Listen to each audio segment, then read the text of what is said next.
¿Cómo andás, Guido? ¿Todo bien? Qué gusto tenerte acá en Ciudadanía. Muchas gracias por la invitación, un gusto estar acá con ustedes. Pues sabés que cuando primero hay datos tuyos que me llaman mucho la atención, vamos a empezar por esos y después vamos a lo que vinimos, que es hablar fundamentalmente de tu fundación, a lo que te dedicás y dónde pones el... Pero contame, hay un país raro con el que tenés relación por un pariente tuyo. Empecemos por ahí, porque me llamó mucho la atención cuando lo leí, que te convertiste en el custodio de un apellido. Contame cómo fue y cómo lo hiciste. Sí. Bueno, mi apellido es Atlaucal, ya suena raro, ¿no? Sí. Ya fue, bueno... Todos los comunicadores cuando te entrevistan debemos estar todos pensando cómo se pronuncia esto. Sí. Asusta más de lo que es igual, porque Sí. es consonante vocal. Sí. Pero asusta, es algo que ya hace 34 años que va Que conmigo, entonces ya estoy acostumbrado. Imagínate tantos años gente leyéndolo, lo he escuchado de formas muy distintas. Uh-huh. Pero bueno, la cuestión es que lo que vos estás mencionando es justamente una de las cosas que hicimos, también como un modelo de probar lo que es la tecnología blockchain y probar hacia dónde, cómo se puede implementar en estas cuestiones, fue armar un NFT de lo que es el pasaporte que yo tengo de mi bisabuelo, ¿no? Que es el que vino acá a Argentina. Exacto. En 1920 y pico, más o menos. Y eso, bueno, cuando lo hicimos, después nos llamaron de Radio Praga, que es el medio público de República Checa, para justamente contar y también ser un nexo entre lo que sería este mundo Web3 y de tecnología blockchain, también con el pasado, ¿no? Con mi pasado más puntualmente, y bueno, y ver también explorar nuevas formas de utilizar esta tecnología, ¿no? Que sirvan en ese sentido. Así que eso fue básicamente lo que pasó. A mí me pareció un gesto re amoroso y me pareció una forma de mostrar también la tecnología, porque muchas veces cuando hablamos de tecnología, y creo que es un paso obligado a hablar de los magnates, de lo que significan los desarrollos, las utilidades prácticas. Se fue metiendo en internet y hay poco de amoroso, hay poco de sensibilidad. Y cuando veo cosas artísticas o familiares, esta que estás contando, digo, bueno, hay un extenso campo que no se está publicitando. Hay otro mundo dentro del internet que sirve para otras cosas, no solo para los negocios, ¿no? No, sí, tal cual. A ver, me parece que una de las virtudes principales que tiene la tecnología blockchain en general es un poco el de devolverle la propiedad, ¿no? de la información a la propia gente, ¿no? Que es lo que se habla en el mundo Web3, ¿no? Cuando hablamos de Web3, básicamente es eso, es que esa información de esos datos que son tuyos, que pueden ser de mil maneras distintas, puede ser, bueno, este pasaporte de esa manera más anecdótica, o puede ser tu pasaporte actual, que es lo que se llamaría identidad autosoberana en el mundo del Web3. Bueno, si esos datos son tuyos, ¿cómo podemos garantizar que sean tuyos de verdad? Que vos los tengas, que vos seas el poseedor de eso y que vos después decidas administrarlos y tenerlos.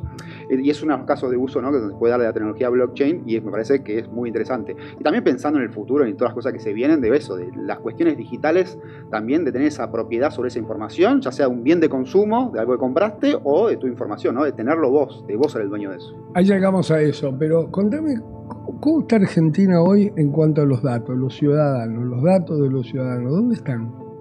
Mirá, bueno, ahí hay... ¿Cómo estamos después hablamos un poquito de soberanía cognitiva, pero hablemos de soberanía tecnológica. ¿Somos un país soberano? Bueno, más o menos, o sea, estamos bien en el sentido de que hay muchos desarrolladores y muchos productos que nacen de acá y muchas iniciativas que nacen de acá, y eso está muy bueno, más si hablamos del mundo de blockchain en líneas generales. Sí, me parece que hay una discusión para darnos el tema de esto de la soberanía en cuestiones de esos datos, dónde están almacenados. Acá en Argentina hay una política de administración, hay normas a cumplir, que si las empresas lo hacen, hay unas custodias sobre esos datos, pero es algo para avanzar y es algo también para discutir, ¿no? Sobre esas cuestiones. Son cuestiones de infraestructura, más que nada de datos, que son cuestiones costosas, pero me parece que es una discusión que hay que darla, y me parece que está bueno también pensar eso, ¿no? Cada vez lo digital es mucho más importante, cada vez se habla más de eso, cada vez tenemos más datos nuestros todo el tiempo volcándonos, y bueno, empezar a hablar también, ok, somos usuarios activos de esto, también, pero pensémoslo, cómo lo estamos usando, dónde están almacenados esos datos, qué sistema de seguridad estamos usando. Me parece que está bueno empezar a hablarlo. Yo soy bastante más grande que vos, pero vamos a hacer de cuenta que tengo muchos años más, y me vas a explicar como si yo fuera, supongo que te ha tocado 1000 veces, pero vamos a suponer que alguien nos está viendo y conoce esto como las palabras que se nos empiezan a incrustar. Y un día se nos incrustó esta y todo el mundo dice, sí, bueno, ¿para qué lo tengo que usar? ¿Cómo se lo explicarías a alguien que no es no un no nativo digital, sino alguien que está... ¿Tenés una explicación rápida para lo que haces? ¿De lo que es la tecnología blockchain? Sí. Sí, mira. Por ejemplo, en un almuerzo te cruzás con un tío y dice, a ver, Guido, ¿vos a qué te dedicabas? ¿Viste? Y vos no le podés decir, no, hago páginas web, porque ya no haces más eso. O sea, ¿qué haces? Sí, mira, nosotros lo que hacemos es divulgar lo que es la tecnología blockchain y cómo se puede generar valor mediante la tecnología, mediante esta tecnología. Y la manera más simple de explicar lo que es la tecnología, porque la segunda pregunta es, bueno, ¿qué es eso? ¿Eso claro. Cómo se come? ¿No? Sí. Básicamente es, mira, blockchain es como si fuera el libro de un escribano, donde cada hoja es un bloque de información y se va continuando hoja tras hoja de forma infinita, pero no hay un solo libro de un escribano donde podemos garantizar que es información, sino que hay miles de libros que al mismo tiempo están anotando lo mismo. Entonces, si un escribano de todos los miles que hay quieren cambiar un registro hacia atrás, es imposible porque todos los demás te van a decir, no, esa información no es correcta y ese libro se saca. Entonces ahí lo que estamos haciendo con esa redundancia de confirmaciones sobre la información es garantizando que la información no se pueda modificar y sacando la confianza de por medio. Yo mediante esta tecnología no tengo que confiar en que si el que me lo está diciendo es verdadero o no, porque yo sé que la tecnología lo está garantizando eso, entonces no tengo que confiar en la empresa que me está vendiendo un servicio basado en eso, porque yo sé que esa información es cierta, no tengo que confiar ni siquiera en el gobierno que me está dando esta credencial, porque yo sé que esa información es cierta, porque está marcado acá, ¿no? Y eso me parece que es el valor que estamos dando, más que nada con estas cuestiones que hablando cuando entramos en el mundo digital, donde ya hay cosas donde no tenemos control de forma directa, pero si nosotros usamos una capa de tecnología blockchain para garantizar que cierta parte de esa información esté trazada por ese método, me parece que da un plus agregado que es lo que está bueno. Dame un ejemplo concreto de uso que te haya puesto a vos orgulloso desde la fundación, que vos hayas dicho tanto esfuerzo, tanta divulgación, tanta charla, tanto podcast, tanta cosa, y de repente dijiste, uy, esto entendió, esto sucedió, esto pasó. Mira, por suerte acá en Argentina hay muchos casos de usos muy exitosos y eso también está bueno. Nosotros cuando hablamos, muchas veces me llaman a hablar de afuera y tenemos que contar, ¿no?, del ecosistema blockchain de acá. Lo que está bueno es que cuando nosotros hablamos sobre la tecnología blockchain y contamos justamente los casos de éxito que hay, no tengo que dar el ejemplo, mira, en Dinamarca se está usando esto, claro. En Australia usaron por eso. Claro. No, acá das ejemplos concretos que son del Esto pasa acá al toque. Sí, además muchos son de este mismo barrio, donde están haciendo, donde nacen esos desarrolladores y después escalan a niveles gigantescos, a niveles realmente muy importantes.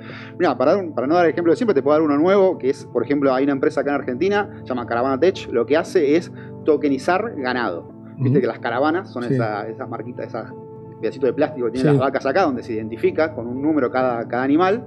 Ellos lo que hicieron es a eso dar una trazabilidad y poner unos sensores donde vos desde tu campo, o en realidad de cualquier lado del mundo, de acá en un café, abrís una notebook, entras al sitio web y ves cada una de esas vacas dónde están en tiempo real dentro de tu campo, cuánto caminaron esas vacas. Algunas de esas vacas tienen un sensor en el estómago, entonces se puede ver qué calidad de pasto están comiendo y en base a eso hacer un análisis sobre el nivel de grasa que va a tener el animal y cuánto va a valer esa carne, o sea, el nivel de calidad que tiene esa carne para, por ejemplo, eso no solamente lo hacen acá en Argentina, sino que también lo hacen en Brasil y pueden pedir un crédito, los productores que tienen eso pueden pedir un crédito en el banco diciendo, mira, yo necesito un crédito de tanto dinero para hacer este proyecto, ¿cómo me lo garantizás? Mediante estas vacas que tengo acá, que ya sabes que tenía acá, les falta tanto tiempo, esa es la calidad que tienen, cuando se vendan van a valer esta cuestión. Y eso es un caso de éxito claro de lo que es la industria. Hay muchos casos de uso, mucho más que se pueden hacer acá en Argentina y demuestran cómo ese ingenio acá en Argentina mezclado con tecnología de vanguardia generan valor de sentido, ¿no? Obviamente esto mismo se puede aplicar a las cosechas en líneas generales en el campo. No es lo mismo vender una tonelada de un grano a una tonelada de grano que tenga una trazabilidad absoluta, que vos puedas saber qué agroquímicos usaron, cuándo se cosechó, dónde se almacenó, quién lo transportó, para ahora está en este mercado de acá. Y esa misma tecnología es la que hoy se exporta a Dinamarca, a Australia y a muchos otros países del mundo, ¿no? ¿Dónde está Argentina? Y si suponete yo te digo, che, ¿cómo estamos en fútbol? Todos más o menos sabemos, pero si te digo cómo estamos en vóley o en handball, ya se empieza a complicar. ¿Cómo estamos con el uso de esta tecnología? Si uno dijera, bueno, 196, casi 200 países en el mundo, ¿dónde la pondrías a Argentina en este desarrollo? Vos que presidís una fundación que se dedica a esto. Mira, hoy claramente Argentina estamos, por poner un número para determinarlo y marcarlo directamente, top 5, claramente. Me jodés. Sí. ¿Top 5? Sí, tanto separado por dos niveles, ¿no? Primero, de usuarios, de más que nada lo que son criptomonedas. Somos primeros a niveles regionales de usuarios de criptomonedas, de usuarios argentinos que tienen una wallet. ¿Estamos entre los 10 países que más criptomonedas usan? Sí, sin dudas. primeros en la región, superando a Brasil, incluso teniendo 4 veces menos población en números absolutos. Pero la diferencia que hay, esto claramente se dio, ¿no?, por el contexto económico que vivimos en los últimos años, donde muchas personas encontraron en el mundo cripto una solución al problema que necesitaban, más que nada de dolarización. Entonces el argentino es muy propenso a eso, primero a buscar la manera, ¿no?, a encontrarle si la apuesta acá, bueno, yo te puedo entrar por el costado y lo puedo acceder. Pero a diferencia, eso se dio en muchos países donde hay mucha inflación, eso mismo se dio en Venezuela, se dio en Turquía, se dio en Nigeria. Muchas personas encontraron en el mundo cripto una solución a esa problemática, pero acá lo que diferencia todo es que Argentina combinamos esa necesidad que había muy grande de la población con una población muy formada, con muy buenos talentos y las ganas de hacer cosas, ¿no? Y esa combinación dio que Argentina no solamente sea número, esté en el top 10 fácil o top 5, te diría, de usuarios mundiales de criptomonedas, sino también de desarrolladores y de productos que nacen de acá. Productos que no van afuera a buscar eso, y entonces esa misma solución que nace en el mundo cripto tradicional de las finanzas se empieza a aplicar en esto, en cuestiones de agro, en cuestiones de salud, en cuestiones de logística. Hay muchas empresas que lo empiezan a usar de esa manera y ahí es donde se genera valor agregado para otras industrias también, ¿no? Vos sabés que nos interesa mucho la aplicación que tú tengas en el Estado, en lo público, en lo que es de todos. Vos tenés experiencia en el ámbito estatal. Suponiendo que yo soy un intendente y vengo a charlar con vos y te digo, che, Guido, ¿de qué va esto? ¿Cómo lo puedo aplicar? O sea, pensemos en una intendencia chica, no pensemos en esas intendencias top que tienen grandes inversiones, que pueden. ¿Cómo le cambio? Yo vengo y te digo, che, esta tecnología, ¿cómo le cambia la vida? Hay muchos políticos que no le cambian la vida, la gente se cambia la vida a ellos, pero vamos a pensar la mejor versión de un político, que es un servicio público. Y que hay muchos, porque siempre se denosta la política, hay un montón de intendentes, de gente que hace. Y lo sabemos porque si no, no existiría nada. Yo vengo y te digo, Guido, dame algún ejemplo en el cual yo le pueda cambiar la vida con tu tecnología, ¿qué haría? Mira, hay muchas maneras donde la administración pública, nosotros, uno de los puntos donde hablamos justamente, esa es una de las ramas principales donde hablamos de uso de la tecnología blockchain, es en el Estado. Argentina también es pionero en esto. En Argentina existe una blockchain propia, que es Blockchain Federal Argentina, que nació en el gobierno de Macri, continuó, es una política pública que ya continuó después del gobierno de Alberto, y ahora está en el gobierno de Milei y sigue funcionando. Es una blockchain que es una variante de Ethereum y es gratuita para su utilización. Así que ya en ese caso también Argentina es pionera en ese sentido de uso de blockchain en la administración pública. Y hay muchas maneras donde... ¿Vos crees que esto, perdón que te interrumpa, crees que esto los políticos lo saben? ¿La gente de la política lo sabe? Te puedo asegurar que ni siquiera el gobierno nacional sabe mucho de esto, pero está. Y tal vez continuó. Pero me por asusta eso. esto que me decís, porque digo, Argentina, no te quiero interrumpir la pregunta anterior y te voy a seguir insistiendo con que me des ejemplos, pero digo, Argentina está entrando en un mundo y debe aceptar un desafío mundial. Como se aceptó en otra época, no sé, si hablamos de los años 40, se aceptó la industrialización, los trenes, eso podemos hablar mucho, pero hoy hay que aceptar un desafío como país. Es increíble que esto lo estemos contando acá, digamos, que no sea un problema de la política. Sí, tal cual. Y también esto toca también lo que vos hablabas antes de la soberanía en los datos. Cuando hablamos de blockchain la podemos separar por ejemplo, en públicas y privadas, ¿no? O globales. Estas blockchain globales, que son las que conocemos todos, que son Cardano, Ethereum, claro, Polkadot, todas las que existen, que son blockchain que no hay que pedirle permiso a nadie para usarlas, básicamente, y los servidores están distribuidos por todo el mundo y esa información va por todo el mundo corriendo.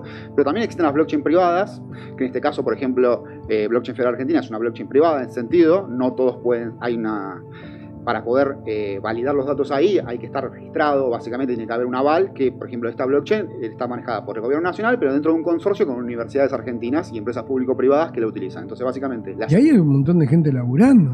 Sí, tal cual, y hay un montón de casos de éxito que se aplican basados en esa tecnología, que es buena, obviamente es mejorable, obviamente se puede ampliar a mucho más. Por ejemplo, el Boletín Oficial de la República Argentina hace todos los días un hasheo dentro de esa blockchain, y es una blockchain que cualquiera la puede utilizar si quiere, no puede validar los datos, pero sí la puede utilizar como cliente de utilización y es gratuita.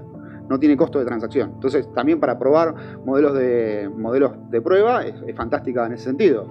Y ahí entramos, bueno, en dónde se puede usar. ¿Dónde se puede usar? Soy un intendente, vamos. Claramente, vos lo que estás haciendo utilizando blockchain, sea cual sea la que utilices o cuál sea la mejor, dependiendo del caso donde lo uses, vos estás devolviendo al vecino, básicamente, la soberanía sobre esa información y garantizándole que la información que le estás dando es segura y es confiable, ¿no? Por ejemplo, para mí en los municipios un lugar claro donde se puede empezar a utilizar de forma más abierta sería en darle certificaciones, pequeños certificados que vos se lo das directamente, lo emitís de forma automática mediante blockchain, mediante un contrato inteligente, para que si hace una habilitación en un kiosco, lo tengas de ahí, el vecino ya lo tenga, o que esa habilitación sea mucho más sencilla utilizando... Un carnet conductor. Un carnet, bueno, a niveles provinciales podría ser en ese sentido. Vos lo que haces básicamente es devolverle a la gente la soberanía sobre esos datos, que ellos puedan confirmar mediante una wallet y un hasheo, pueden avalar la información y avalar que esa información que vos están volcando tanto ellos como vos sea correcta y hacer que ese proceso sea mucho más eficiente, en el sentido mucho más rápido, ¿no? Si usamos la tecnología y está bien diseñado el plan de implementación, una habilitación comercial no debería tardar prácticamente nada, tendría que hacerse prácticamente inmediato. Serían todos contratos inteligentes que serían validando uno a otro sobre la información que está volcada y sería muy simple. Guido, pero me complicaba, porque yo tengo mucha gente trabajando en los mostradores, tengo que ir de un lado al otro, o sea, si yo le saco la burocracia al Estado, entro en una IA-cracia que todo corre muy, muy rápido, y entonces, qué fantástico sería, ¿no? ¿Estamos muy lejos? ¿Sos optimista? Sí, yo no pienso que estemos muy lejos. Me parece que va a venir de dos lados. Esa innovación en el Estado, para mí, parte de dos puntas. Parte, de un lado, en la gente, explicándole que la tecnología existe, que se puede hacer. Entonces la gente va a empezar a decir, bueno, si existe la tecnología, ¿por qué no la usan? O sea, esa exigencia va a venir también del lado de la gente, pero también del otro lado, de los tomadores de decisiones que empiezan a ver que esta tecnología existe. Muchas veces, muchos ¿Se acercan a la fundación tuya? Por suerte sí, y es bastante buena la respuesta que hay, el feedback que dan en ese sentido. Muchos quieren empezar a implementarla. Después, obviamente, vamos a ver cómo se empieza a aplicar, ¿no? Cuáles son los productos finalmente que existen en la industria, donde los municipios, las gobernaciones, el gobierno nacional lo puede usar, que ahí también donde lo público-privado tienen que empezar a articular mucho más, ¿no? De empezar a generar también productos que sean de calidad, que sean accesibles y con los ritmos que tiene también la administración pública para que se empiecen a aplicar. Obviamente, si empiezan a existir mucho más de esos productos, la gente los empieza a exigir y los tomadores de decisiones lo aceptan esa utilización, obviamente se va a hacer una aceleración para empezar a usarlo. Y ahí también me parece donde inteligencia artificial tiene un rol también clave para los equipos internos de los gobiernos. Hoy en día programar con inteligencia artificial es muy simple. O sea, hoy en día yo lo utilizo directamente en un programa y ni siquiera tengo que codear nada, hablo. Ni siquiera tengo que escribir, ni siquiera tengo ganas de cosas. Le digo, vamos a hacer esto, necesito una aplicación web que sea así, la vamos a conectar con una API. Bueno, dale, empieza, me tira, a ver, sí, mostrámelo cómo está funcionando, no cambiar esta cosa, ahora ponerlo para allá. Eso también para los equipos internos, para lo que sería el in-house dentro de la administración pública, donde sabemos que muchas veces muchos desarrolladores eligen el sector privado y se van de lo que es la administración pública, más que nada por una cuestión salarial. Es una herramienta también y un acelerador en el sentido de que se empiezan a desarrollar herramientas propias internamente. Y eso me parece que va a hacer que la aceleración sea mucho más rápida, ¿no? ¿Cuándo entraste en esto? ¿Cuándo fue la primera vez que hiciste una página web? No sé en qué, en HTML, supongo. Sí, en HTML, después me pasé más para el mundo de WordPress y empezando a modificar. Siempre fue por la necesidad, de, ok, tengo esto acá, pero no quiero que se van en este ahí. Lo quiero cambiar. Lo querés claro, y ahí no había una guía para preguntarle a ver si lo hacerlo. Entonces tenía que buscar videos. ¿Y te acordás qué año era eso, más o menos? Y 2000 y pico, 2000 corto. Sí, un poquito más. Me acuerdo, la primera computadora la de haber utilizado yo antes de saber leer, ni siquiera, porque me acuerdo que cuando era una computadora como de descarte de la oficina de mi viejo, que es arquitecto, entonces me trae una computadora que era un poquito más vieja, una Mac. Una Mac vieja y me deja se prendía con una tecla en el teclado, ¿no? Sí, me acuerdo. Entonces me deja el botón ahí y se prende acá, pero yo no sabía leer. Entonces hasta que él volvió, estuve todo ese día tocando todas las teclas que existen, menos esa, y no la pude prender, después sí. Y ahí empecé a usarla, obviamente siempre forzando el error, a ver hasta dónde llegaba. Le habré volado el sistema operativo 20 veces y después poniendo disquete para volverlo a instalar. Y ahí empecé. Y yo después, más profesionalmente, con lo que es el diseño web, como vos decías, ahí empecé más que nada a dedicarme a eso, y siempre quisiendo escalarlo a otro nivel, y como no encontraba la solución para poder hacerlo, y tampoco tenía el dinero para contratar a alguien que lo haga, decía, bueno, lo voy a hacer yo. Lo vas a hacer vos. Y cuando ibas viendo ese proceso, ¿sos de imaginar el futuro? O sea, cuando te tocaba eso, ¿imaginabas que en algún momento, digo, escuchando a Jobs o escuchando, no sé, la gente de Oracle, viendo lo que estaba pasando en Silicon Valley, en el mundo, donde te fijaras, ¿imaginabas que el mundo iba a poder llegar a esto? Yo la primera vez que lo vi a Jobs hacer scrollear un teléfono en un escenario, ¿te acordás cuando sacó el iPhone? Dijo, tac, y vi que los números corrían, creí que me estaba fibrilando, creí que me iba a morir, y hoy lo veo como la pelotudez más grande, pero no sé si yo imaginaba. ¿Cuánto imaginabas de este futuro? Sí, yo lo imagino que va a ir mucho más, y va a ir mucho, cada vez va a ir más rápido. Me cagaste la pregunta, porque en realidad cuando me contestaras sí lo imagino, te iba a decir ¿qué imaginás para el futuro? Contame un sueño del futuro, que vos digas, wow, esto puede ser posible. Y yo pienso que vamos hacia un mundo cada vez más digital, mucho más digital de lo que es, donde lo digital incluso va a tener más peso que lo físico. ¿Te asusta un poco o no? No, el transhumanismo, por ejemplo. Soy bastante optimista en ese sentido. Me parece que... ¿El control de la robótica no te asusta? No. Pienso que va a ser duro, pero claramente llegar hasta ese punto no va a ser un mundo de alegrías y flores para todos, pero es un destino donde me parece que vamos a ir sí o sí. Me parece que la evolución natural de la tecnología nos va a llevar hacia ese lado, y creo también que la gente, en líneas generales, el ser humano en líneas generales, me parece que va a tratar de que sea lo mejor posible en ese sentido. Me parece que, si bien sí hay un mundo manejado... ¿Confías en el criterio? Confío en esa evolución natural del criterio de buscar un bien común, me parece. Pues hay que en España hacían un experimento con un animal, después menos mal que se cambió porque era bastante cruel, y lo hicieron con una moto, que es colgar un elemento, colgaban una moto y la gente pasaba y ponía cuánto pesaba la moto, cuánto pensás vos que pesa la moto, ¿no? No sé si lo viste. No lo vi. Bueno, y entonces ponían estupideces, no sé, 1000 kilos, y otro ponía 50 kilos, qué sé yo, boludez. Pero cuando pasaban cerca de 10, 15 mil personas, era casi exacto el peso de la moto, ¿no? Yo me quedé pensando en eso, digo, ¿crees que algo así puede haber en esto? ¿Crees que puede primar un criterio de, che, no nos destruyamos o hagámoslo, salvemos, como dice alguien, salvemos el planeta? ¿Pensás que puede haber algo de eso? Yo pienso que sí. Yo pienso que sí. Obviamente las grandes corporaciones, que son los que manejan mucho de esta información, obviamente tienen otros intereses, que es generar dinero, básicamente. Pero cada vez lo que me parece, lo que se nota más, que se notaba en la primera internet, después medio como que se perdió o se dinamizó de otra manera, pero me parece que todo lo que es el mundo Web3, por ejemplo, se ve que son las comunidades. Me parece que las comunidades son muy importantes en ese sentido, cada vez es más ese peso que se da en lo digital, porque si bien, está bien, es digital, pero hay comunidades también, y esas comunidades aportan valor de ese sentido. En el mundo Web3 se ve muchísimo estas cuestiones de comunidad, de, che, mirá, no, guarda, eso es un scam, salí de ahí, o tengo información sobre esto, ¿cómo lo puedo hacer? Andá por acá, de forma, más que nada, de voluntario, de tratar de colaborativo. Me parece que se va manejando ese mundo y va a ir tendiendo hacia eso.